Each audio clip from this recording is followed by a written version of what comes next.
بسم اللہ الرحمن الرحیم۔ السلام علیکم، میں ایڈوکیٹ ضلع ہما فیروز ایک بار پھر آپ کے سامنے جنرل رانی پارٹ 2 لے کر۔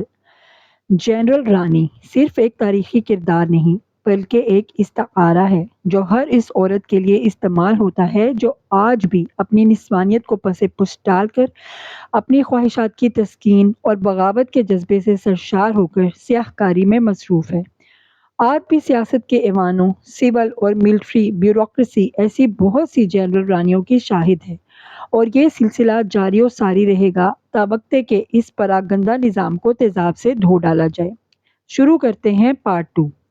سردار محمد چودھری اپنی کتاب جہان حیرت میں جنرل رانی کے عیش و رنگ کے بہت سے قصے بیان کرتے ہیں، کیونکہ وہ ایوان صدر کی سیکیورٹی کے انچارج تھے۔ بعد ازاں اس سے انویسٹیگیشن پہ بھی مامور رہے۔ رانی نے اپنے ایک اعترافی بیان میں کہا کہ بھٹو شرارت کی اصل وجہ تھا۔ اس کا کہنا تھا کہ یحییٰ اور مجیب الرحمان کے درمیان معاملہ طے پا گیا تھا کہ یحییٰ صدر اور مجیب الرحمان وزیر اعظم ہوں گے، مگر بھٹو کو یہ سب قابل قبول نہ تھا۔ سقوط ڈھاکہ کے وقت یحییٰ پاکستان کا جبکہ مانک شاہ انڈیا کا آرمی چیف تھا۔ آزادی سے پہلے دونوں ایک ہی یونٹ میں تھے۔ یحییٰ نے مانک سے 1000 روپے ادھار لے کر موٹر سائیکل خریدی تھی، لیکن آزادی کے بعد دونوں الگ ہو گئے اور ادھار کی رقم واپس نہ ہو سکی۔ اس پہ مانک شاہ نے اپنی کتاب میں لکھا کہ یحییٰ نے 1000 کے عوض آدھا پاکستان میری جھولی میں ڈال دیا۔ اس کا اشارہ 1971 کے سقوط ڈھاکہ کی طرف تھا، جس کا ذمہ دار صرف اور صرف جنرل یحییٰ اور جنرل رانی تھے۔ بھٹو کے دور میں جنرل رانی نظر بند کر دی گئی۔ اس پہ الزام لگا کہ یہ یحییٰ کی مسٹریس ہونے کی وجہ سے مجرموں کو معافی دلاتی تھی۔ ایوب کے دور میں ایس ایم ظفر وزیر قانون تھے، جنہوں نے بعد ازاں رانی کا مقدمہ لڑا اور رانی کی نظر بندی کو چیلنج کیا اور یہ مقدمہ جیت بھی گئے۔ رانی نے اپنے محسن کا شکریہ ادا کرنے کا انوکھا طریقہ اپناتے ہوئے اپنے محسن ایس ایم ظفر کی کار چوری کروا لی، جس کا بعد ازاں ایس ایم ظفر کو علم ہو گیا تھا۔ حمید نظامی نے نوائے وقت میں اس کی نظر بندی پہ خبر لگائی تھی کہ ایک ایسی عورت جو یحییٰ کے دور میں ملکہ تھی اب دربدر ہے، جبکہ نامی گرامی قانون دان ایس ایم ظفر نے اپنی مشہور کتاب میرے مقدمات میں پورا ایک باب رانی کے نام مختص کیا اور تحریر کیا کہ یہ انتخابات میں شرکت کر کے خواتین کی مخصوص نشستوں میں الیکشن لڑ کے ایم این اے بننا چاہتی تھی۔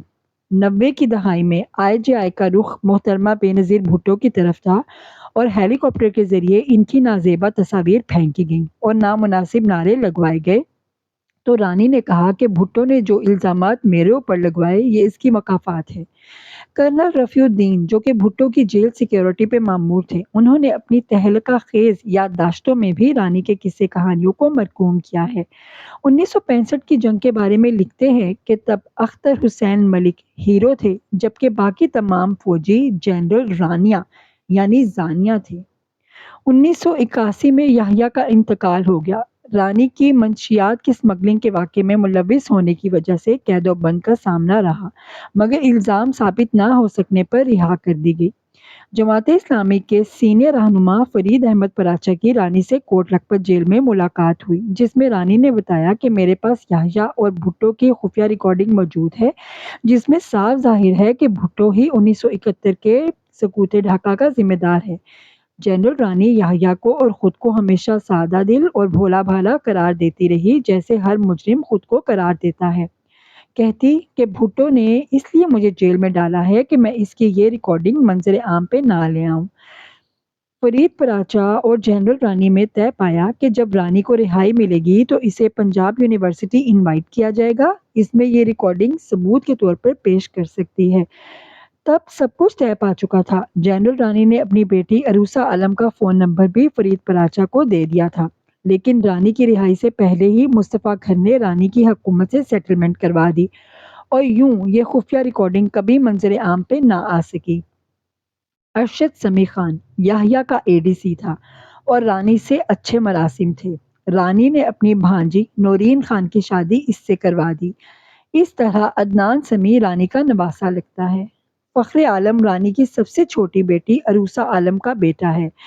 عروسہ عالم ڈیفنس انویسٹیگیٹو جرنلسٹ تھی۔ بھارتی پنجاب کے وزیر اعلیٰ ارمیندر سنگھ سے اس کے دیرینہ مراسم ہیں، یہاں تک کہ انڈین میڈیا نے اس کی عروسہ سے شادی کی تصدیق کی، مگر دونوں ہی عروسہ اور ارمیندر سنگھ اس بات کے انکاری ہیں، جبکہ عروسہ سرعام اپنے آپ کو ارمیندر سنگھ کا سول میٹ قرار دے چکی ہے۔ جنرل رانی نے آخری ایام لاہور میں گزارے، اپنے آخری وقت میں کینسر کے مرض میں مبتلا ہو گئی۔ یکم جولائی 2002 کو اس نے اپنی آخری سانسیں لیں اور لاہور گارڈن ٹاؤن کے مڑیاں قبرستان میں دفن ہے۔ زندگی طویل ہو یا قلیل، ایک نہ ایک دن ہر زور آور زیر زمین چلا جائے گا اور وقت مقررہ پر اپنے ہر عمل کا حساب دینا ہوگا۔ زندگی میں ایسا ضرور کچھ کر جائیے جو ہماری بخشش اور مغفرت کا سبب بن جائے۔ اپنا اور اپنے پیاروں کا بہت خیال رکھیے گا۔ جزاک اللہ۔